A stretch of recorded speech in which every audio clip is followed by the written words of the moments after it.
Hey guys, welcome to another lecture video for Chem 115.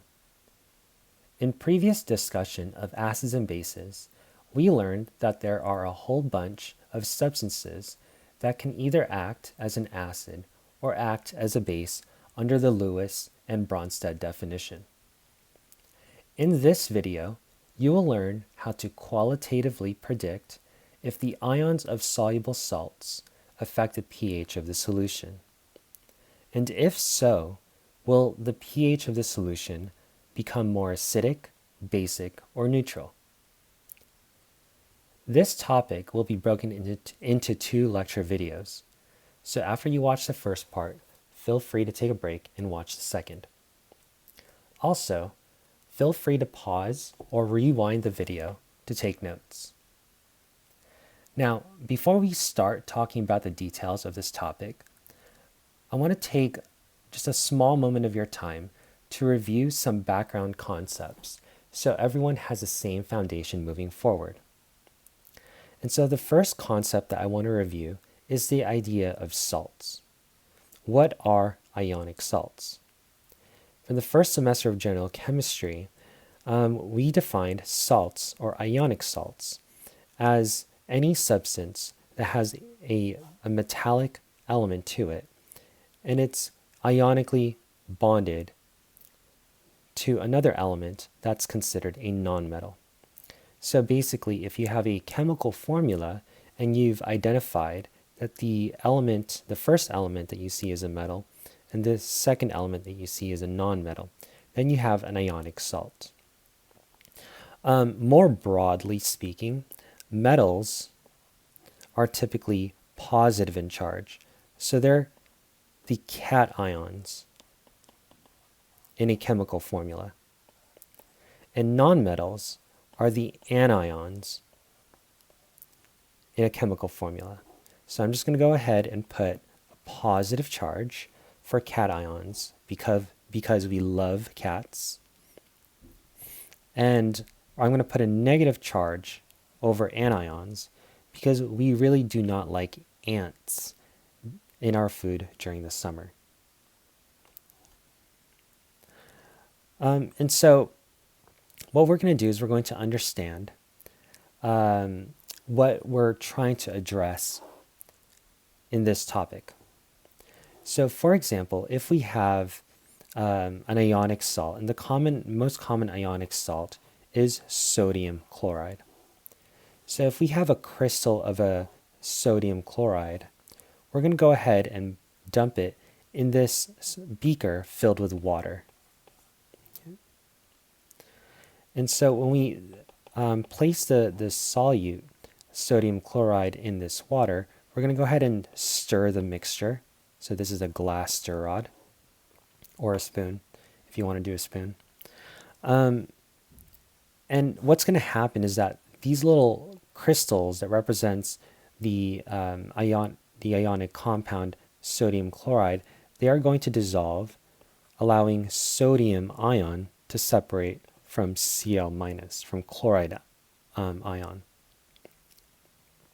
And so what we're trying to address in this video lecture is whether or not the sodium or the chloride which are ions of ionic salts, affect the pH of the solution. Okay. And so we're trying to understand whether or not this cation or this anion will have any effect on the pH of the solution, and if so, how? Will it turn more acidic, basic, or neutral? Another item that I want to review that will kind of help us along the way is this list of common strong bases and common strong acids that a couple weeks ago I had asked you guys to memorize. And so looking at the common strong bases, typically you have group 1A hydroxides. So if you look at your periodic table, elements such as lithium, potassium, sodium are all group 1A elements. And so if you have lithium hydroxide or potassium hydroxide, or sodium hydroxide. These are all common strong bases. Now for the group 2A hydroxides, it's actually going to start from calcium. And then it's going to, the trend applies for any element below calcium. So for example, it's calcium, strontium, and barium. And so if you had, for instance, calcium hydroxide, then this would be an example of a strong base.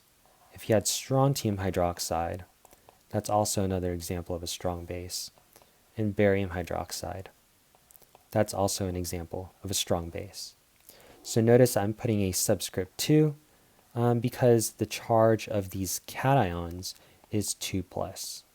And so what we want to make sure, what we want to do is make sure that we write the correct chemical formula.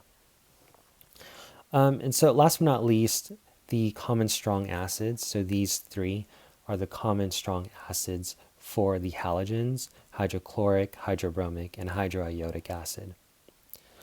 And last but not least, these four are common oxy acids that are considered a strong acid. So here we have nitric acid, chloric acid, perchloric acid, and sulfuric acid. Okay.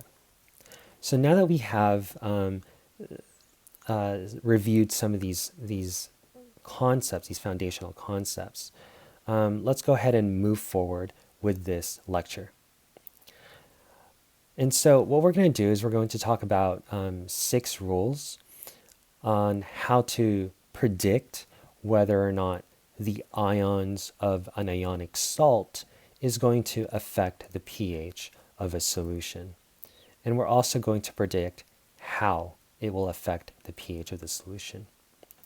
And so as we go through these rules, feel free to pause the video, take notes, and then move forward. So the first rule that we're going to discuss are group 1A and group 2A metals. And so typically, if you have an ionic salt such that one of the ions belongs to the group 1A and group 2A elements, then according to this rule, rule number 1,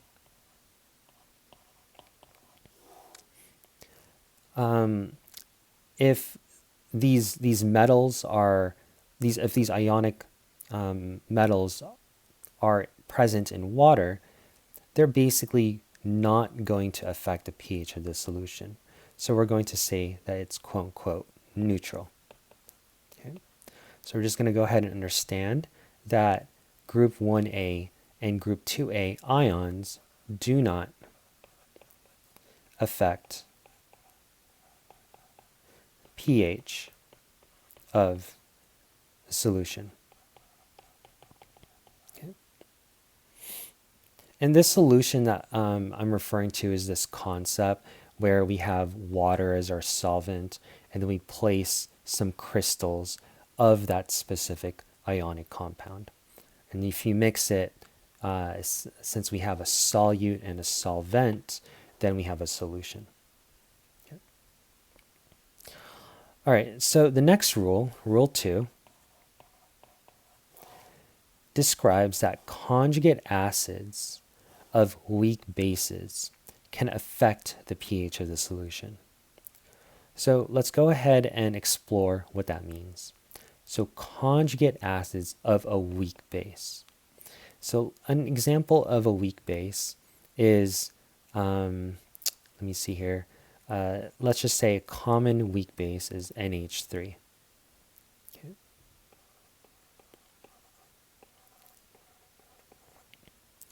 And so therefore, the conjugate acid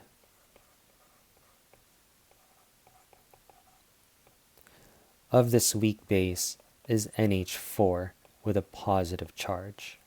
So notice that when we go from base to acid, we're adding one hydrogen to this compound. All right, that's a definition of a base. It's one of the definitions of a base. Let's say, for example, the Bronsted definition is that it's a proton acceptor. So it's going to accept that proton. And so when we're looking at, or when we're going the forward direction, we're basically going to add one hydrogen. If we're going in the reverse direction, if we're going from the conjugate acid to the base, then we're going to take one hydrogen away. And since we're taking one hydrogen away, this charge reduces by one. So if you look at it on a number line, if you have a 1 plus, the reduction of 1 plus is 0. So that's why NH3 has a 0 charge if you go in reverse. Okay, and so basically what this is saying is that, let's go back to the rules. If you have a weak base, the conjugate acid, which is NH4 in this case, is going to affect the pH of solution. And so we'll explore how it affects the pH of the solution when we go through some of these examples. All right, so rule 3 deals with metals that have high charge densities. And so this high charge density is basically referring to the charge of the ion. And so a general rule is that if you have a 3 plus charge or more or higher, that's considered a high charge density. And so elements such as aluminum, so Al is aluminum, and some ions of transition metals can act as a weak acid. Okay. And so I'm going to go ahead and highlight this real quick, and I'm going to go ahead and highlight this as well.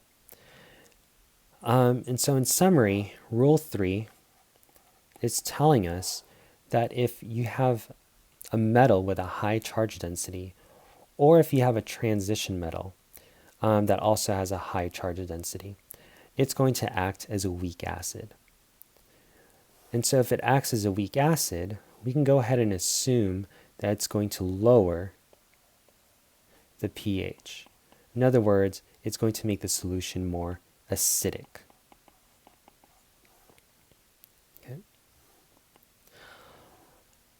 So let's go ahead and understand how let's go ahead and understand the mechanism real quick. And I'm going to do this only for aluminum. And for the other transition metals, they can act in a similar fashion, but some of the mechanisms are a little bit different compared to others. And so I just want to show you one sample mechanism. So here, if we have aluminum with a 3 plus charge, and if you place this aluminum in water, in a beaker filled with water, what's going to happen is that this aluminum ion is going to chelate, or it's going to adhere to 6 water molecules, or I'm sorry, let me say that in the correct fashion. 6 water molecules are going to chelate or adhere to aluminum. And so overall, the charge of that metal complex is going to be 3 plus. And so metal complexes is a separate chapter in this semester of general chemistry, but we probably will not have time to go over it. So for now, just know that this is an image of what a metal complex look like. And in this specific scenario, we have an octahedral geometry. Now we can go ahead and summarize this octahedral geometry of this metal complex as a chemical formula. And so here we have aluminum, and then parentheses, 6 water molecules, and overall the charge is still positive 3. Okay. And so if we have this metal complex,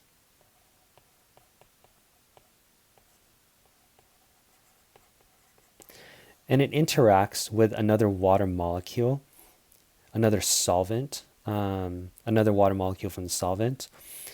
Um, excuse me, this metal complex is going to act as a weak acid, such that it's going to donate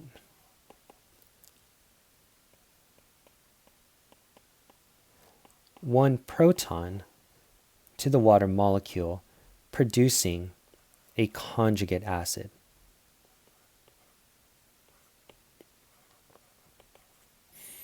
And so this, and the result would give you a conjugate base. And so looking at the metal complex, the chemical formula, notice how the result is 5 water molecules instead of 6 water molecules. And so that hydrogen is coming from the water molecules, from one of the water molecules, and you're just left with a hydroxide or an OH that's still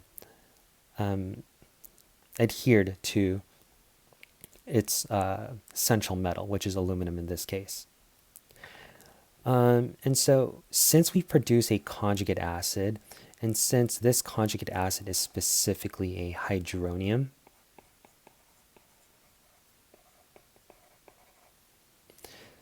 this hydronium is going to increase the concentration of H plus in the solution. And therefore, if we take a pH meter or a pH strip, it's going to read the solution to be more acidic. Okay? And so just keep in mind, it's only the concentration of either protons or H pluses or OH minus that actually changes the pH of the solution, because that's what these specified instruments are measuring. And so let me see here. If you increase the concentration or decrease the concentration of any of these two ionic species, then you're going to change the pH of the solution because you're changing its concentration. Okay. And a hydronium is equivalent to H plus. So this H3O plus is equal to H plus if you take water out of hydronium. Okay. And so basically most of these transition metals and other metals with a high charge density, it's going to act in a similar mechanism, but the number of water molecules might change from one metal complex to another. Okay. All right, so let's go ahead and talk about Rule 4. So Rule 4 describes that the anion of a strong acid does not affect the pH of the solution, and the cation of a strong base does not affect or does not influence the pH of the solution. And so rule number 4 is something that we're going to see and apply often in this topic. So we need to understand what this rule is describing. And so it says the anion of a strong acid. And so if you look at our list of strong acids, here we have HCl, HBr, HI, HNO3, and the list goes on. What I'm highlighting are the anions of the strong acids. And so what that rule is basically describing is that if you have any of these anions in your ionic salt, let me fix that. If you have any of these anions in your ionic salt, basically everything that I highlighted, then it's not going to affect the pH of the solution. Okay.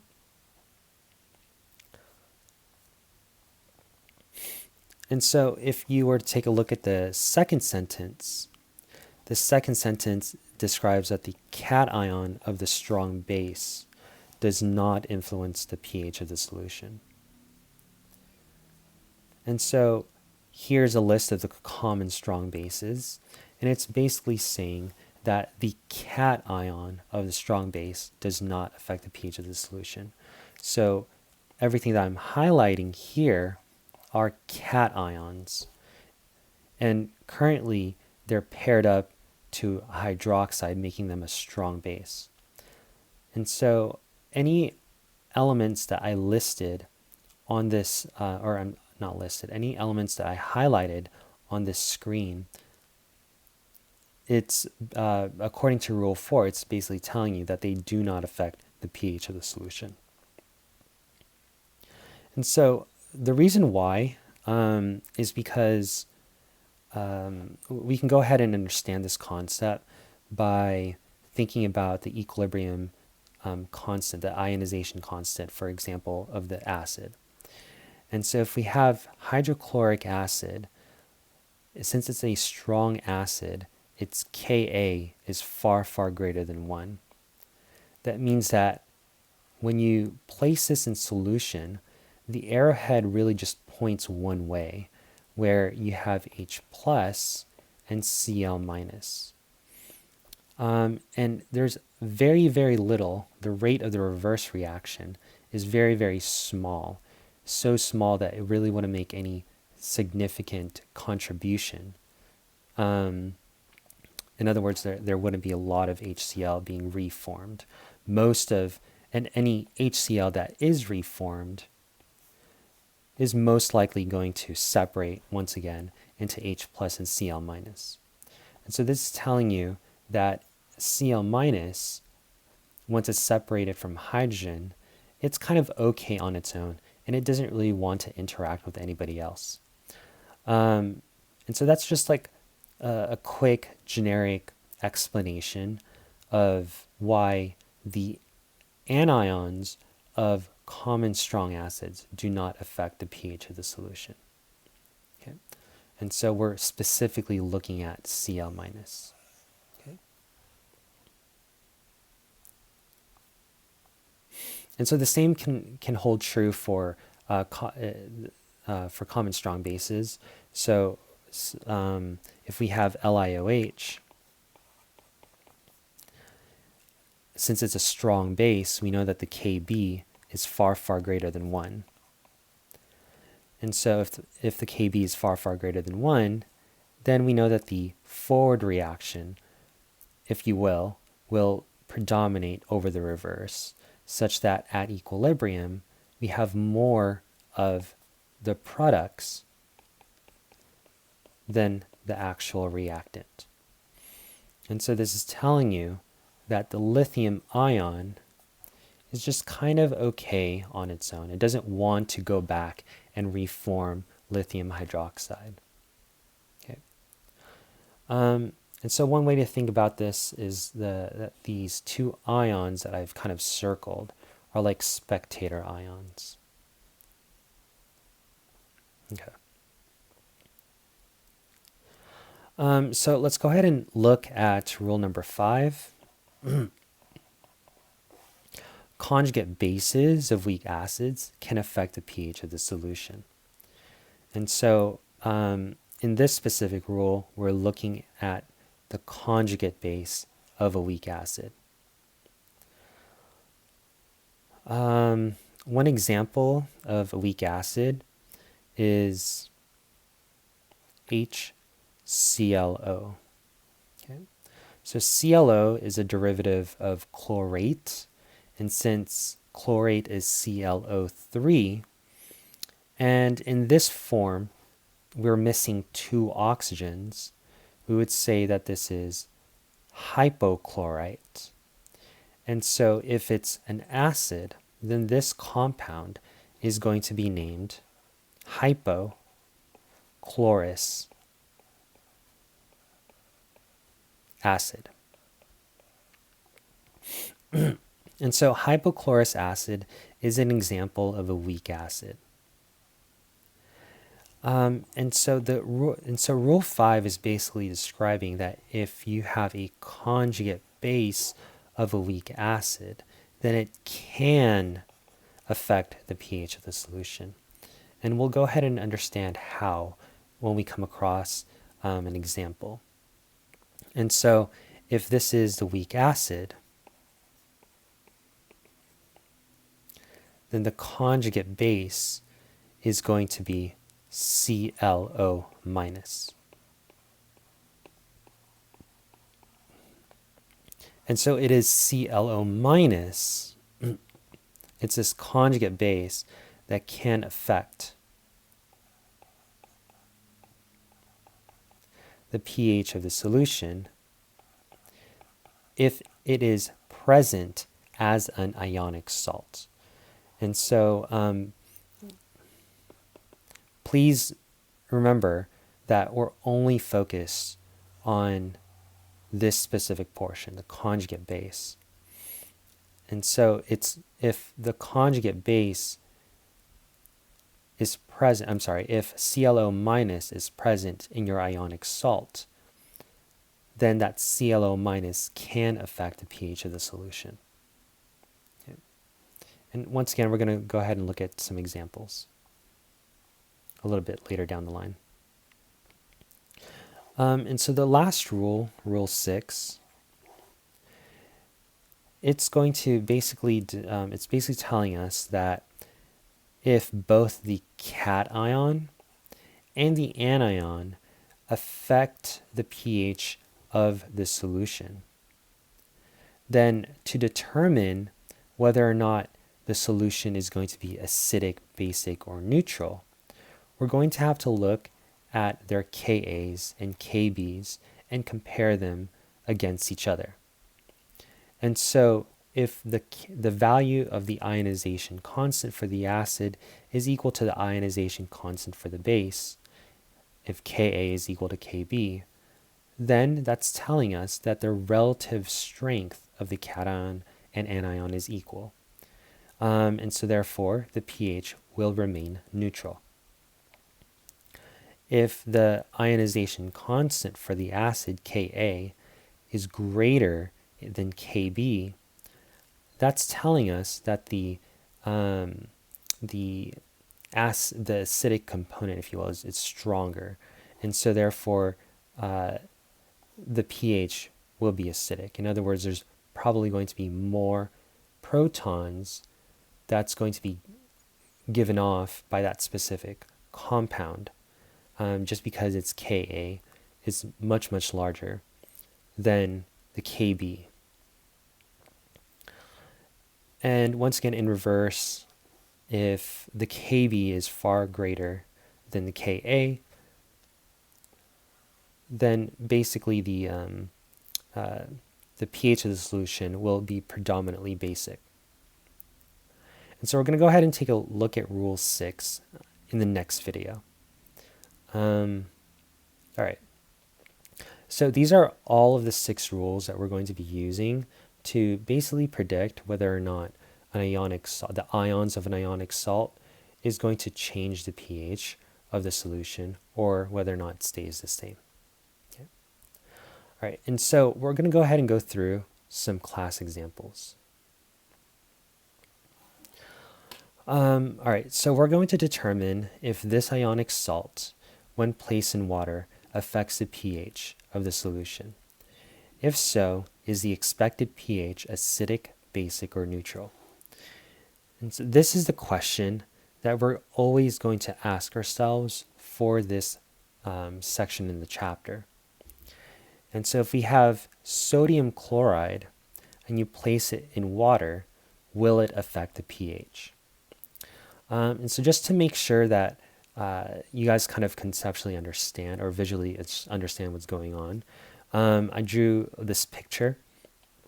And so let's just say that we have, pure water in this beaker. And since our first example, actually, let me take a step back. And so we have pure water in this beaker. And its current pH, so we have this pH probe. And so this pH probe is going to measure the pH of the solution. And the current pH of the solution is going to be 7.00. So right now, we're just going to assume that initially, the pH is neutral. Now, we're going to go ahead and add this sodium chloride into this beaker. And we're going to go ahead and stir the mixture around such that these crystals dissolve to essentially produce sodium ion and chloride ion. Okay. And so when we put sodium chloride in water such that the ionic salt dissolves into their ions, will the ions themselves, will sodium ion or chloride ion affect the current pH of the solution? So after adding the ionic salt, will the ions affect the pH? Okay. And so we're going to ask a second question. If so, if it does affect the pH, how, right? Will it be acidic, basic, or neutral? Okay, so let's go ahead and start.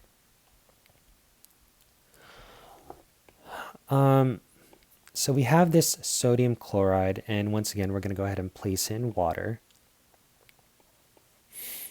And so what we get is sodium ion.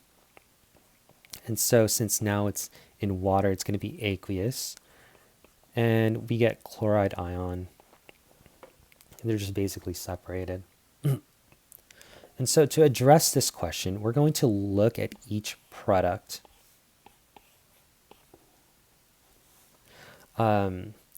individually. And so we're going to address whether or not the sodium ion will affect the pH of the solution. Okay.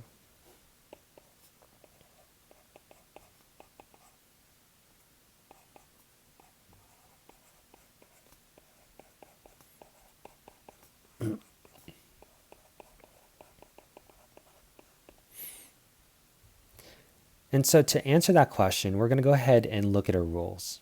So I'm going to scroll back up. And I'm going to start with rule number 1. So you only need one rule. If you identify, that one of these rules tells you it's not going to affect the pH or it will affect the pH, then you don't need to go through the rest of the rules. And so let's look at rule 1. Rule 1 basically tells us that alkaline metals, group 1A, and alkaline earth metals, group 2A, are neutral. In other words, they do not affect the pH of the solution. Well, sodium is a group 1A element. And so that kind of fulfills that brief. And so we can go ahead and say that sodium ion will not affect the pH of the solution. And we're using rule 1 to justify it. Does that make sense? Okay. And so now that we've determined that sodium does not affect the pH of the solution according to rule 1, we're going to go ahead and look at chloride. Okay? And we're going to go ahead and ask ourselves the same question. Will chloride affect the pH of the solution? And so once again, we're going to go ahead and go through these rules. And let's look at rule 1. So rule 1, remember our ion is chloride. And so chloride is a halogen and it's not found in group 1 or group 2. So we cannot use rule 1. Okay. And so rule 2, conjugate acids of a weak base. And so here in this case, is chloride a conjugate acid? Okay. And so let's go ahead and take a look at chloride. Okay. So this is what we're trying to address. Is chloride a conjugate acid? And so the quick answer to that is no. The reason why is because chloride has that negative charge. And so it has extra lone pairs to donate. And so under the Lewis definition, chloride acts as a Lewis base. Okay? So it really does help to understand or remember those definitions that we covered a few weeks ago. And so since chloride is not a conjugate acid, it can't be rule 2. For rule 3, chloride Cl- does not have a high charge density, nor is it a transition metal. So that rules that out. Okay. So let's go ahead and look at rule number 4. The anion of a strong acid does not influence the pH of the solution. And so if you recall, we are working with chloride. And so is chloride an anion? It is. Remember, anions are negative in charge. And so it fulfills the first part of the brief. Chloride is an anion. Now, is chloride present in a strong acid? And so if we look at our list of common strong acids, yes, chloride is an anion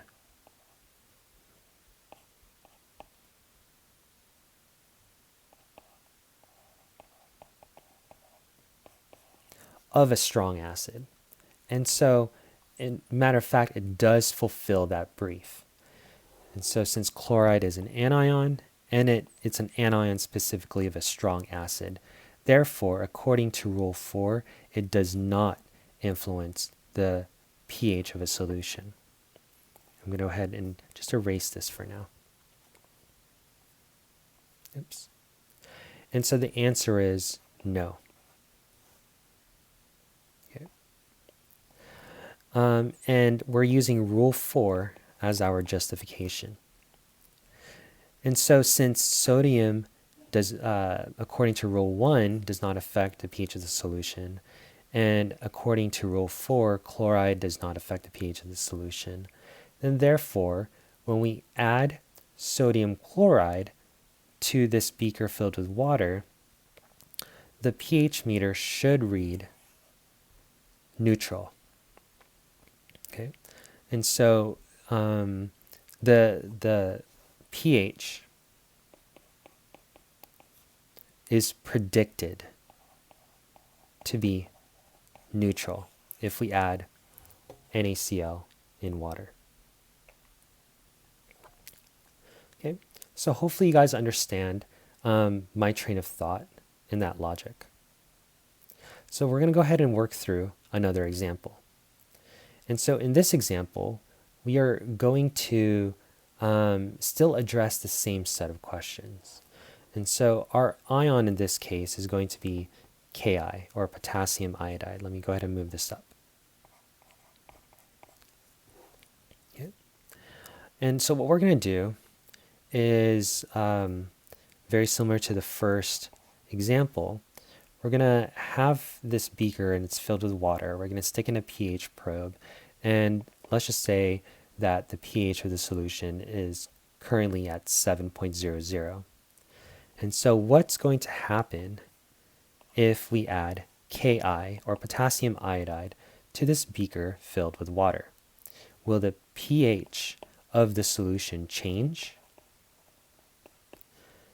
And if so, will it be more acidic, basic, or neutral? And so let's go ahead and look at this chemical formula. And so if we have potassium iodide, and if it's placed in water, it's going to separate to produce K plus and I minus. We can also use the solubility rules that we learned in the first semester of general chemistry to justify why K and I separate from each other. Cool. And so we're going to go ahead and take a look at the first product, K plus. Okay. And so since potassium is a plus charge, we know that it is a cation. And if you look at the periodic table, it's found to the left side of the staircase, so K plus is a metal. So we're going to ask ourselves, will potassium affect the pH of the solution? Okay. So we're going to go ahead and use our rules, and we're going to start from the very top. Okay. So rule number 1, alkaline metals and alkaline earth metals are neutral, and they do not affect the pH of the solution. Well, potassium, if you look at the periodic table, it is another example of a group 1A element. Okay.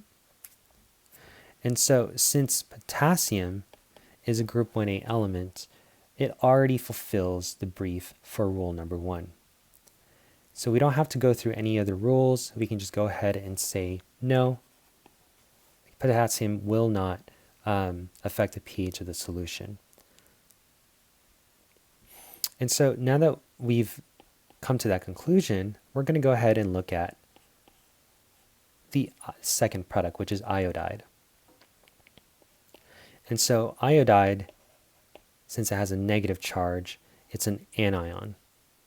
Okay.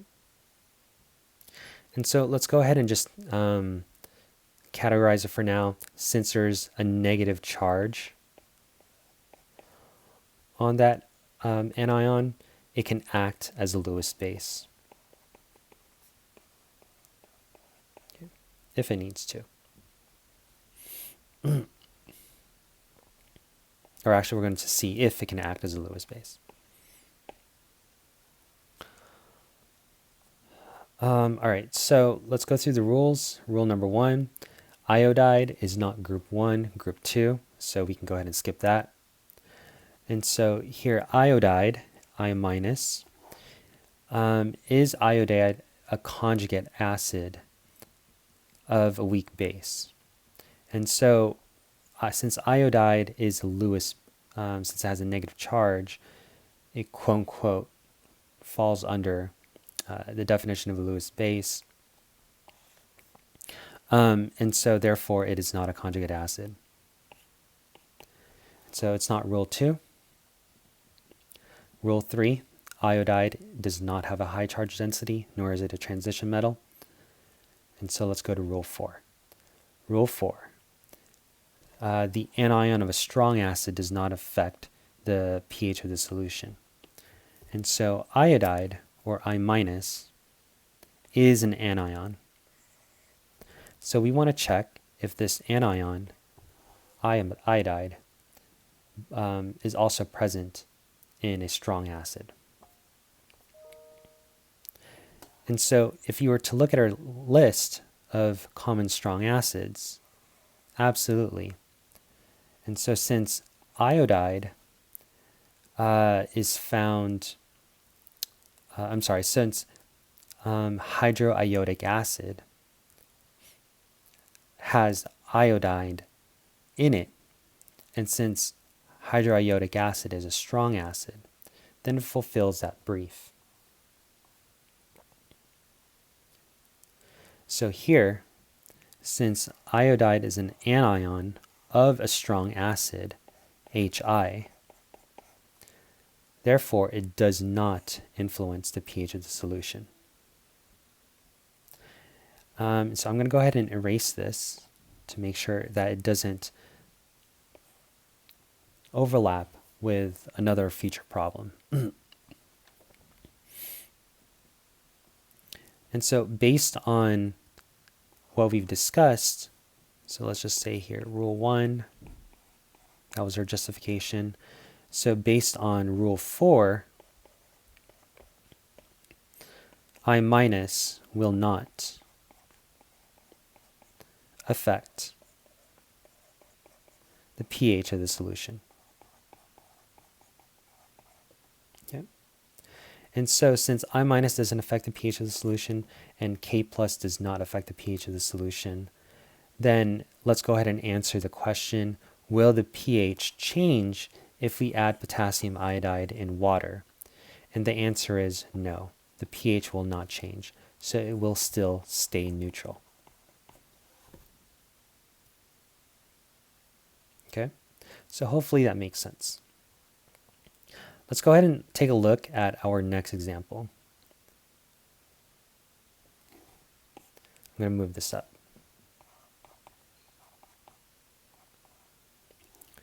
So here we have lithium fluoride. And so if we have lithium fluoride, if we have salts of it, and if we place it in water,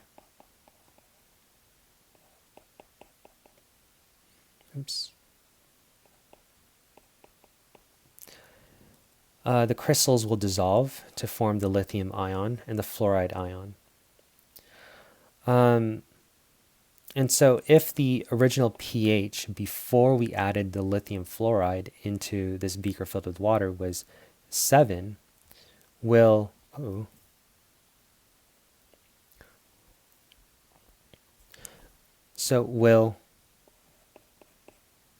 adding LiF change the pH? And so if it does change the pH, we want to predict how. Will it be more acidic or will it be more basic? Okay. And so once again, we're going to go ahead and summarize that diagram through a chemical equation. So we're going to take lithium fluoride and we're going to go ahead and put it in water, producing our lithium ion and our fluoride ion.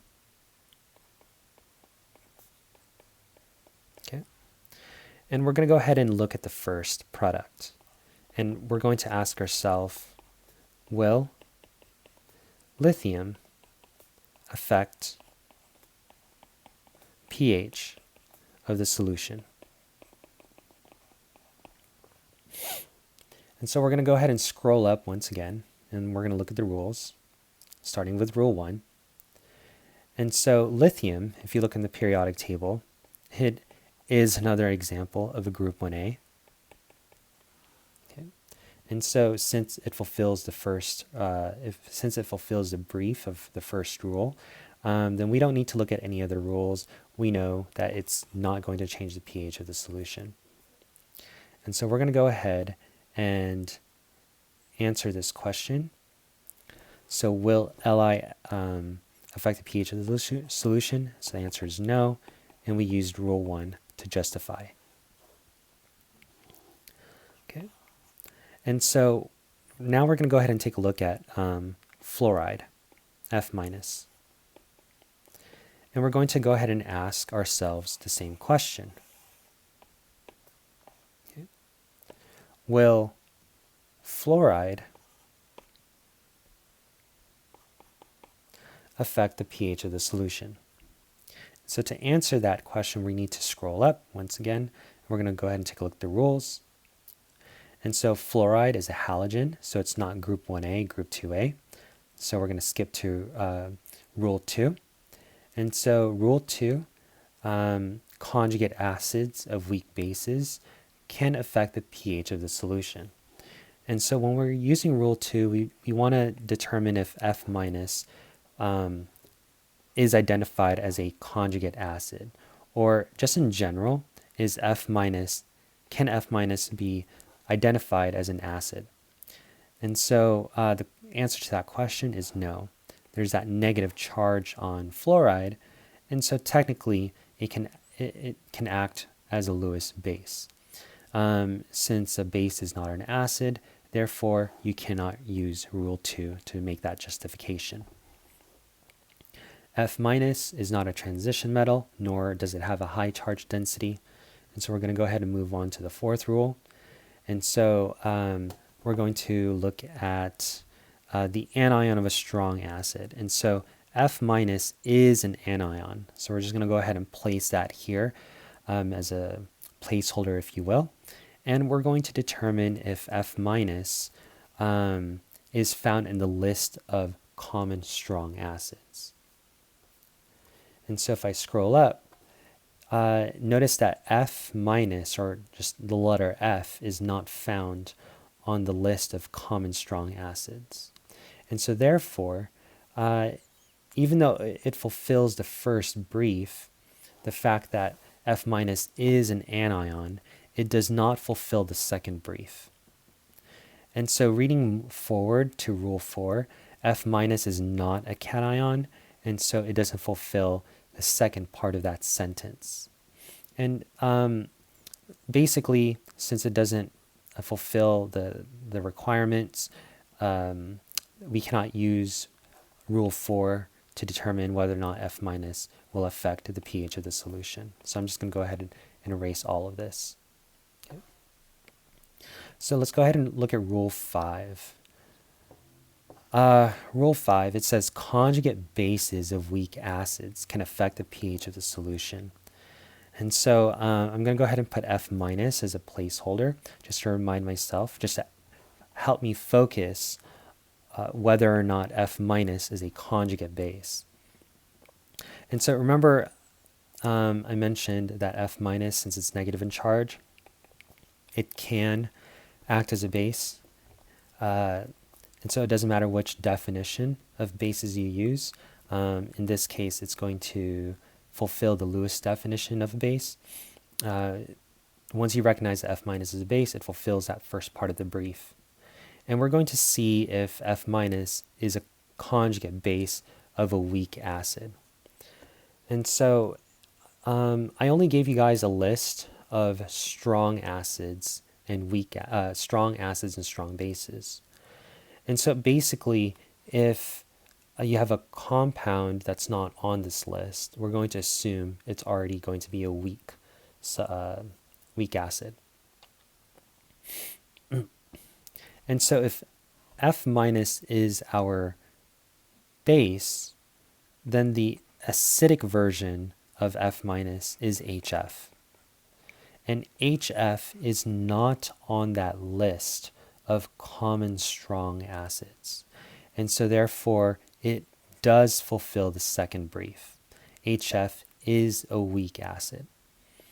And if you read on, since it fulfills both of those briefs, it's basically telling you, rule 5 is basically telling you that that ion can affect the pH of the solution. Okay.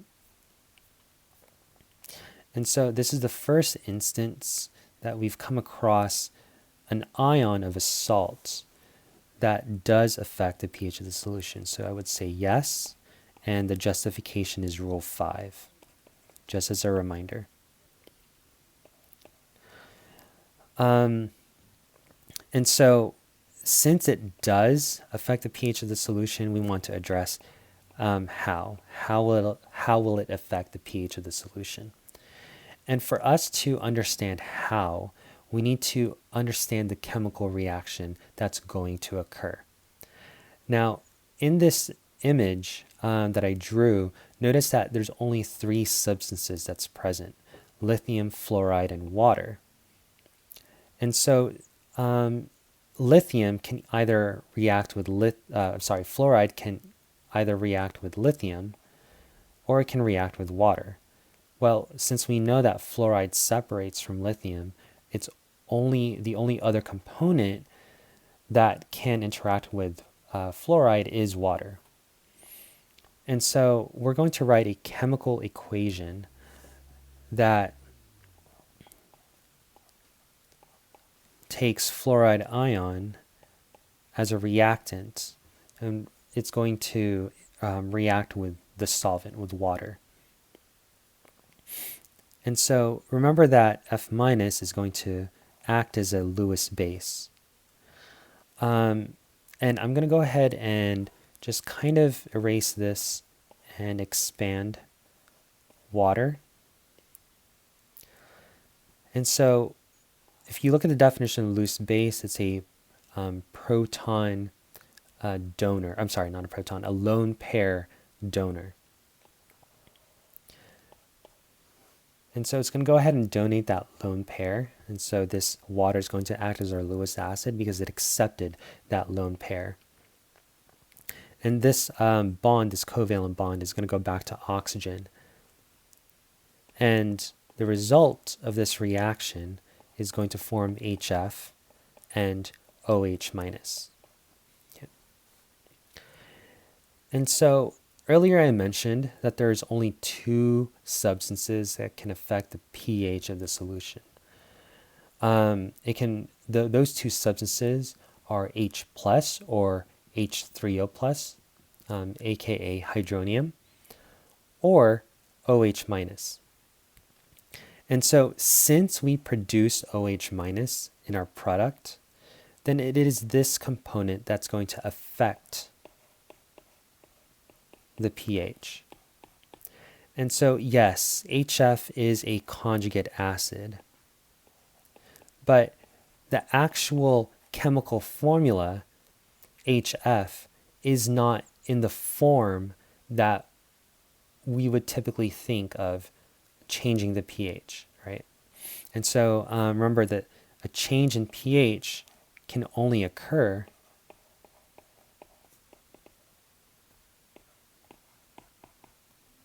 if you increase or decrease the concentration of H plus or OH minus.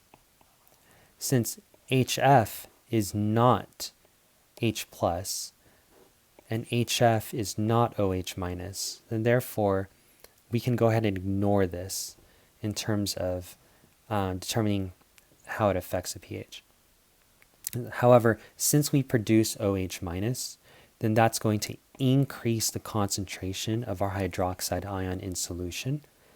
And if we increase the concentration of hydroxide, then we increase the pH. Therefore, the solution is going to be more basic.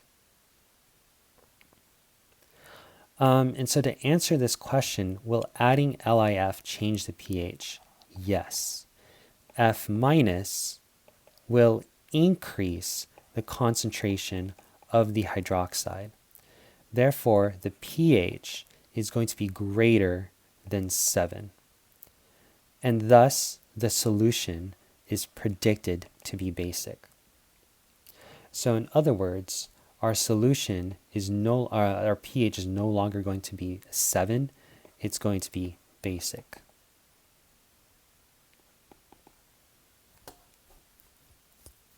Okay, so hopefully that makes sense. Okay. So we're breaking it down into its ionic components. Then we're going to address whether or not each of the individual ionic species will affect the pH of the solution.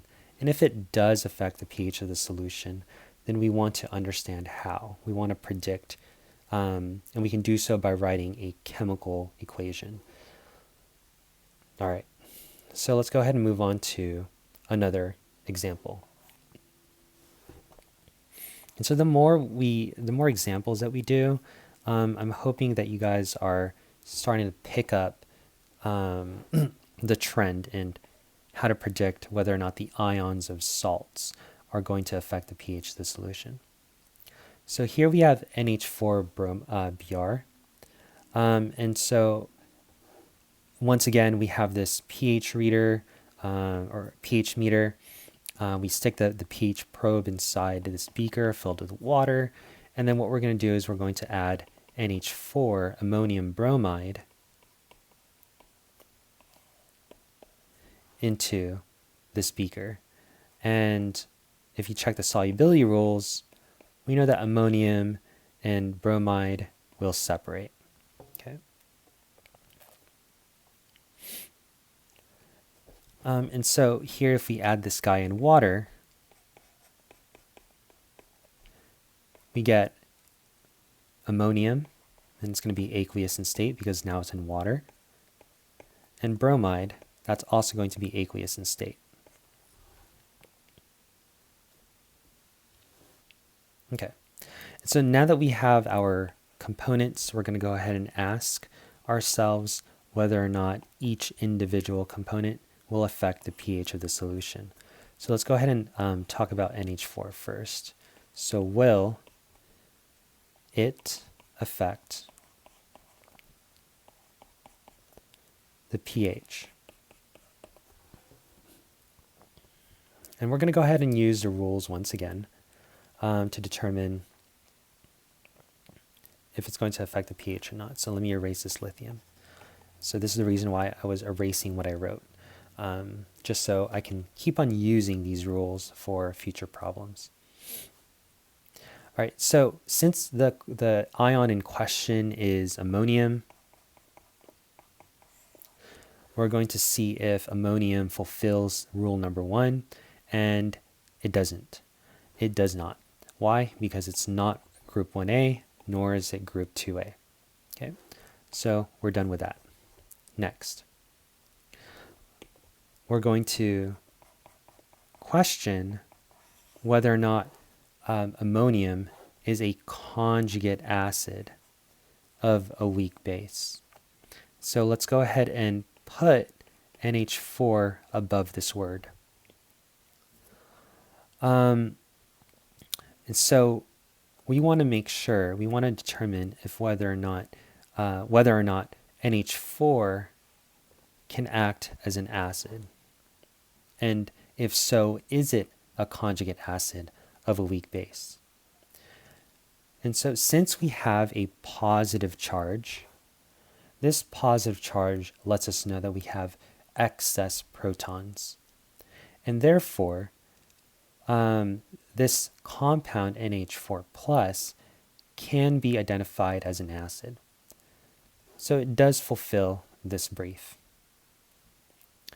Now we want to make sure that NH4 is a conjugate of a weak base. And so I think I kind of already did it. Well, yeah, I did. And so the compound that's currently in question is NH4 plus. And so NH4 plus, its conjugate, which is NH3, is a weak base. And we know it's a weak base. We know that NH3 is a weak base because it is not found in the list of my common strong bases. Okay. So NH3 is not found here. Where'd it go? Oh, right here. Okay, and so since NH3 is a weak base, basically it fulfills both of the briefs that I've kind of underlined, and therefore we can conclude that NH4 plus can affect the pH of the solution.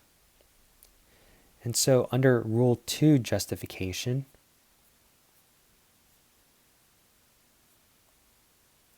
will NH4 plus affect the pH of the solution? The answer is yes. And since we answered yes, we are going to address how. Okay. And so once again, the only thing that NH4 can interact with is water. I mean, it already interacted with bromide, but I mean, we just wrote a balanced chemical equation saying that there's a separation of ammonium and bromide.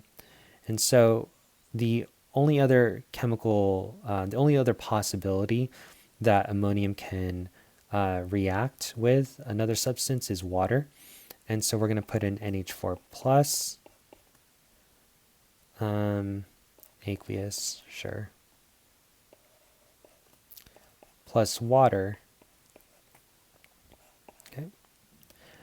And so since NH4 plus is going to act as an acid, it's going to go ahead and transfer a hydrogen from itself to that of the other reactant, which in this case is water. So we're using the Bronsted definition of an acid. And so therefore, what we get is the conjugate base, which is NH3. And we're going to go ahead and get H3O plus. Now, H3O plus is a hydronium. And so a hydronium is equivalent to H plus. And so if you guys look at the difference, I'm just going to go ahead and draw very quickly the Lewis structure of hydronium so you guys can understand this. If I circle this portion, that's water. And so this H is representing the H plus. Okay? So this is the reason why a hydronium is equivalent to a proton. Okay.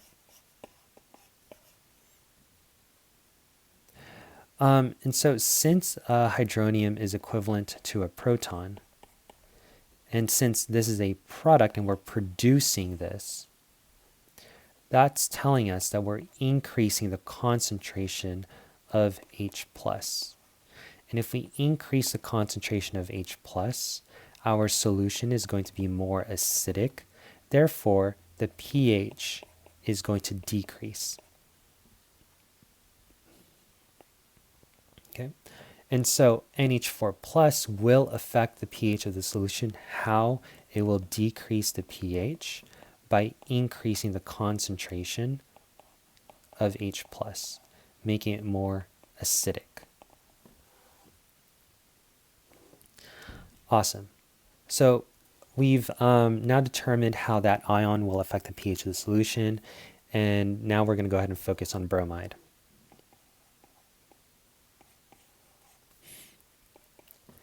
So we're going to go ahead and ask ourselves the same question. Will it affect the pH? Okay, and let's look at through our rules. Br minus, where are you? Okay. I'm going to go ahead and erase this for now, just so it doesn't mess us up for bromide. Okay. So the the ion in question is bromide. Will bromide fulfill the brief for rule number 1? The answer to that is no, because bromide is a halogen, and halogen is 7A, not 1, not 2A. Okay. Done. So, so we're going to go ahead and put bromide here, just to kind of keep us focused. Is bromide a conjugate acid? And so once again, since bromide has a negative charge, we know that these types of substances, they more or less can act as a base rather than an acid. And so because it does not fulfill the first brief, bromide is not an acid, then we can go ahead and skip rule 2. So is bromide, does bromide have a high charge density? No, it's -1. It's not 3 or more. Is it a transition metal? No, it's not. It's a halogen. And so it does not fulfill rule number 3. And therefore, we're going to go to rule number 4. Okay. Is bromide an anion? Yes. It fulfills the first brief. Now, is that anion, is bromide found in our list of strong acids? Oops, I should not have checked that off. And so is bromide found in the list of strong acids? Well, let's go ahead and check. So bromide is found here, HBr, and HBr is a strong acid, so it does fulfill the second part to that brief. Where are we? Let me erase this so we're not confused. Okay. So here we're at rule number 4. Bromide is an anion, and it is found in a strong acid. So since it fulfills those 2 prerequisites for that brief, we can go ahead and conclude that it does not affect or influence the pH of the solution. Okay, so I'm going to erase this because I don't want it to influence my answer for another problem. Okay, but long story short, it does check off rule number 4, and rule number 4 does say that that specific substance does not influence the pH of the solution. And so I'm going to go ahead and scroll back down, and I can finally answer this question, and it'll be no, because of rule number 4. Okay. So we have a no and we have a yes. And so since the yes kind of predominates the no, then if we go back to this scenario, overall, we will say that adding NH4Br will affect the pH. And the component that affects the pH is going to be the ammonium, not the bromide. And therefore, we can go ahead and conclude that the pH will no longer be 7 once we add the substance in water. It will be less than 7, so it'll be acidic. Okay.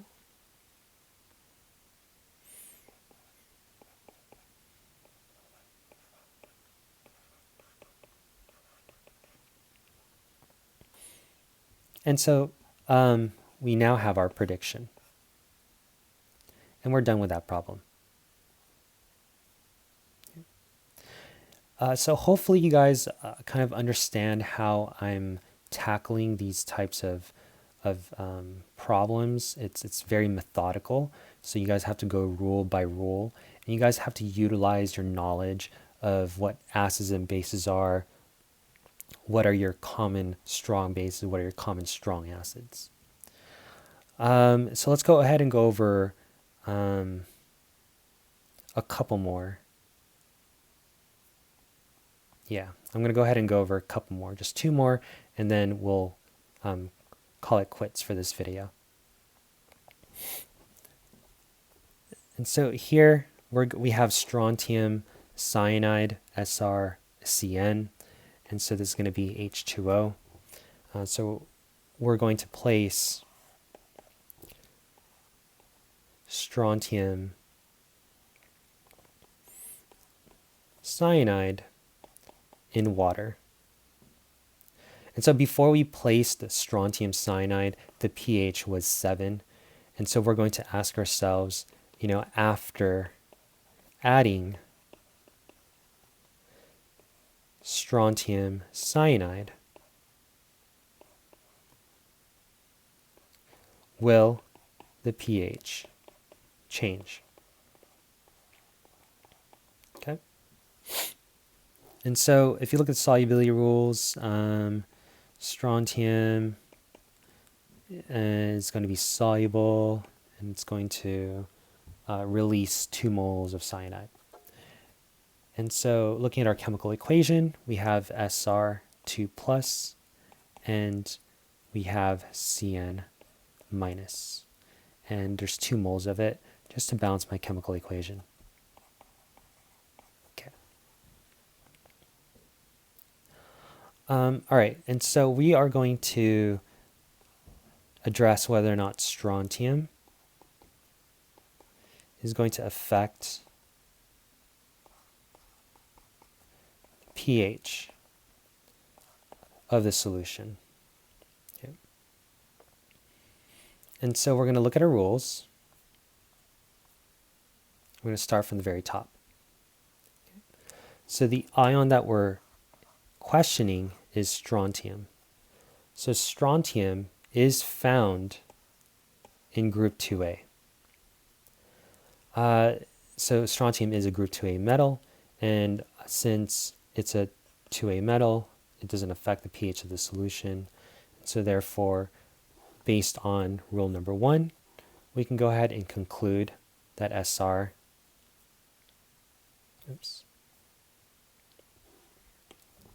does not affect the pH of the solution. So the answer is no. So we're going to move on to the second one, which is Cn minus, cyanide. We're going to ask ourselves, will cyanide affect the pH of the solution? And so we're going to go ahead and go back to rule number 1, scroll up. Okay. And so is cyanide a group 1A or group 2A? Cyanide is a polyatomic ion, so the answer is no. It does not fulfill that brief. So let's go ahead and look at rule number 2. Is cyanide a conjugate acid? So notice that cyanide has a negative charge. Negative charges typically are not acidic. I mean, here in this case, no, it's not. Okay. And so is cyanide, does cyanide have a high charge density or is it a transition metal? The answer is no on both. Okay. And so here is cyanide an anion? Yes, cyanide is an anion. So it fulfills the first part. Okay. And so is cyanide found in the list of strong acids? Well, let's go ahead and check. So here's my list of strong acids, and the answer is no. So you do not see CN in the anion position of the strong acids. So even though rule number 4, it fulfilled the first brief of rule number 4, it does not, cyanide does not fulfill the brief of the second part to that brief. And so the answer is no. And if you have one no, therefore we cannot use that rule. And so once again, we're going to go ahead and put cyanide here as our focus, substance of focus. So is cyanide a conjugate base? Since there is a negative charge, yes, cyanide can act as a base. And so it fulfills that first brief. And so the second part to this rule is cyanide, is Cn minus a conjugate base of a weak acid? And so we have to think about what the acidic version of cyanide is. And so the acidic version of cyanide is simply HCN, right? So you're just making that polyatomic ion acidic by adding a hydrogen. Okay. And so we're going to go ahead and take a look to see whether or not HCN is in my list of strong acids. And if you look, HCN is not found in my list of common strong acids, so therefore it must be a weak acid.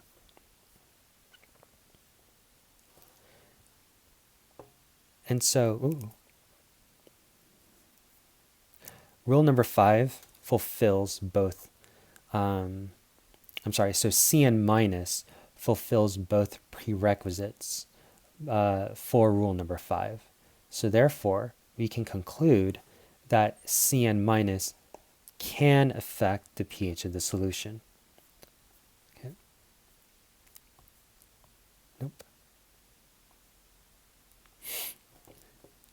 And so the answer is yes. It can affect the pH of the solution. And since we answered yes, we need to understand how. So Cn minus is going to basically only interact with water. It already interacted with strontium, but it's separated. And so we have this free-floating cyanide, and the only other chemical substance that it can interact with is water. And so under the Lewis definition, here we have an extra pair of electrons, and it's going to donate it to the water. And so what happens, so I'm going to go ahead and redraw this so you guys can kind of see the mechanism. So for those who are moving to organic chemistry, you guys will be pushing arrows, pushing electrons, so to speak. And so here in this case, there's going to be a covalent bond that's going to be shared between cyanide and hydrogen, forming HCN. And this covalent bond will go back to oxygen, making OH minus. Okay. All right, cool. So this is our overall reaction, and I want you guys to notice that we formed two products, HCN and OH minus. And so OH minus is the only substance between these two products that can affect the concentration that, that can affect the pH of the solution. And so since we've produced OH minus, we are going to increase the concentration of hydroxide.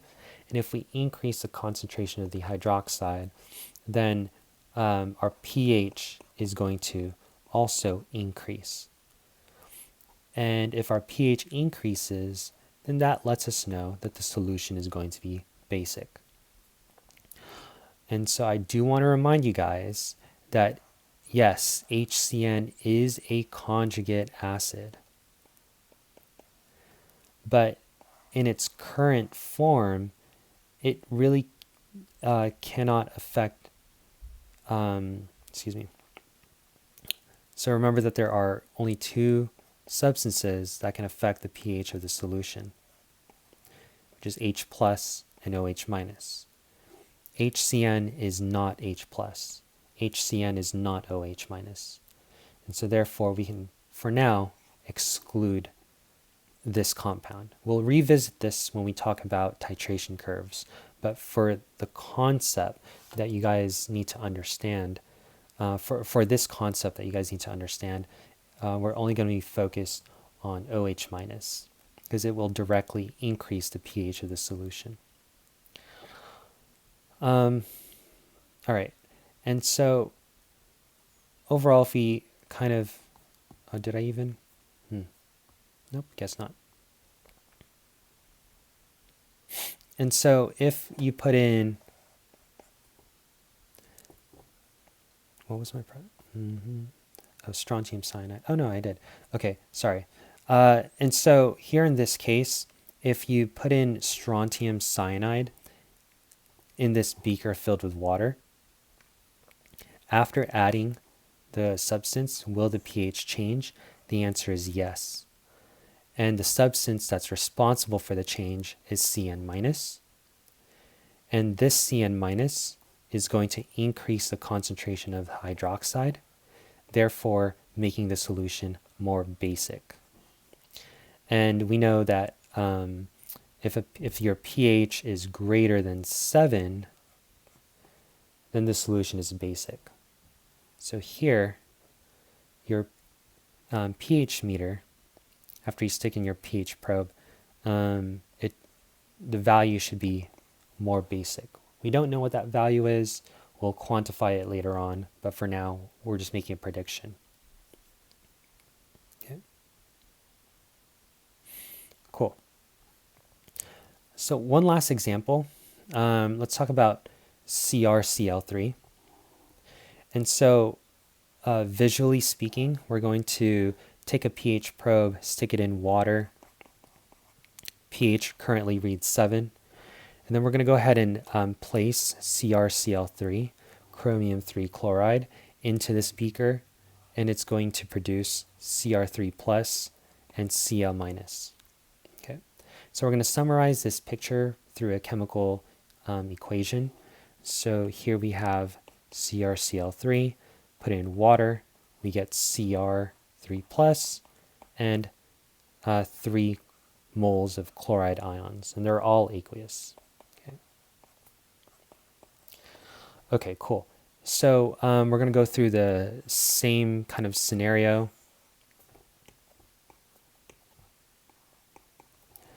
So we're going to assess whether or not chromium 3 plus is going to affect the pH of the solution.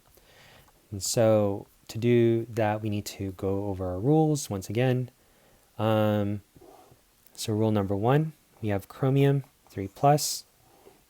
And so is it a group 1A or group 2A? If you answered no, you are correct. It's a transition metal. Hint, hint. And so let's go ahead and talk about Cr3 plus. Okay. And so here in this case, Cr3 plus, is it a conjugate acid? Yeah, it actually is. And so I actually don't want to use this rule because we've used this rule many times. And so I'm just going to go ahead and erase this for now. And I'm going to go through rule 3. This is actually the only reason why I have this last example on this video. And so Cr3 plus does have a high charge density. It's 3 plus or more, so it fulfills this brief. And Cr3 plus is also a transition metal. And so for this rule, as long as you fulfill one or the other, then you can go ahead and use that justification. And notice that for rule 3, it automatically tells us that it's going to be a weak acid. And weak acids lower the pH, and it makes the solution more acidic. And so to answer the question that I posed, is Cr3 plus, will Cr3 plus affect the pH of the solution? And the answer is yes. How? It's going to make it more acidic. Okay. And so let's go ahead and look at Cl minus. So Cl minus, I'll go ahead and just write it over here. Cl minus is an anion. And the, oh man, I'll just go ahead and show my work. I don't want to jump ship. So we're going to go ahead and look through the rules. Okay. So Cl minus is not group 1A, group 2A, so we cannot use that. Cl minus is not an acid, and so we cannot use that. So Cl minus doesn't have a high charge density, and it's not a transition metal, so we cannot use that. Here in this case, Cl minus is an anion. And we're going to check if Cl minus is present in our list of strong acids. And so here in this case, it does. Okay. Cl minus is found in HCl, which is a strong acid. And so since it fulfills the brief, therefore we can go ahead and use rule 4 to justify that Cl minus does not influence the pH of the solution.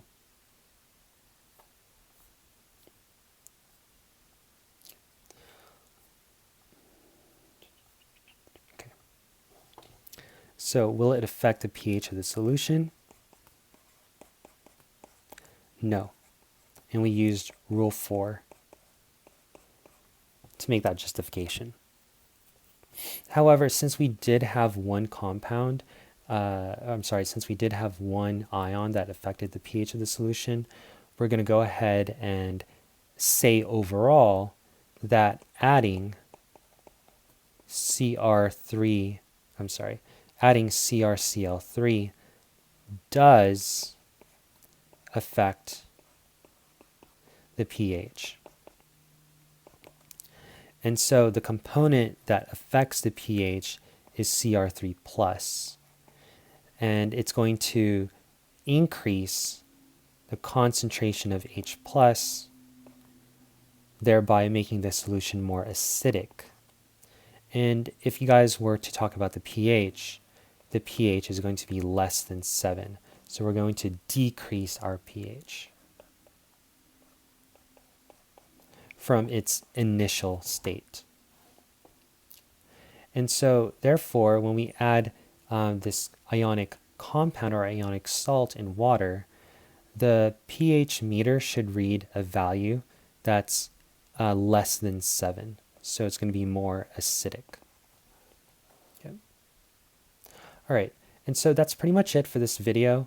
Hopefully you guys got a strong sense of how to predict whether or not the ions of an ionic salt can affect the pH of the solution. And so in the next video, we are going to learn how to apply the sixth rule, and then we're going to see how we can use this concept in a calculation type setting. All right, guys, see you later. See you in a bit.